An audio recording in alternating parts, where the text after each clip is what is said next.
Despite the holiday weekend, many Republicans are still working on the finishing touches on tax reform plans in the House and the Senate. GOP leaders in both chambers rolling out separate plans in order to fulfill the president's goal of tax reform by the end of the year. Yeah, but the devil is in the details, and the differences in the plans could cause problems in passing legislation all Republicans can get behind. Fox News correspondent Lauren Blanchard has more from Capitol Hill.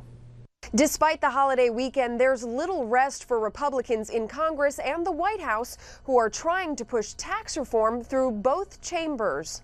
We are deeply passionate about tax reform, deeply committed to it. As Republicans continue to stress the importance of an overhaul, the House is gearing up to vote on its legislation, while lawmakers in the Senate give us a look at how they would tackle reform.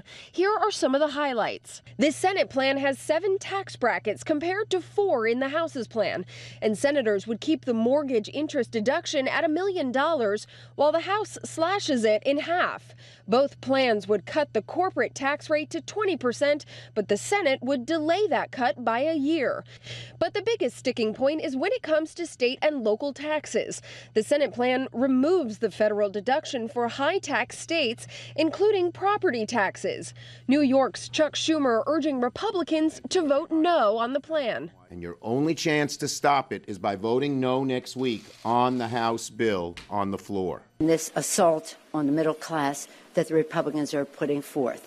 It is a tax scam. While Republicans admit the plans differ, they say in the end they'll send a compromise to the president's desk for his signature. I'd say it's 90% the same as ours with little tweaks and nuances. The Senate Finance Committee plans to mark up their version on Monday, while the House Rules Committee will look at their bill on Wednesday, with a floor vote expected before the end of the week.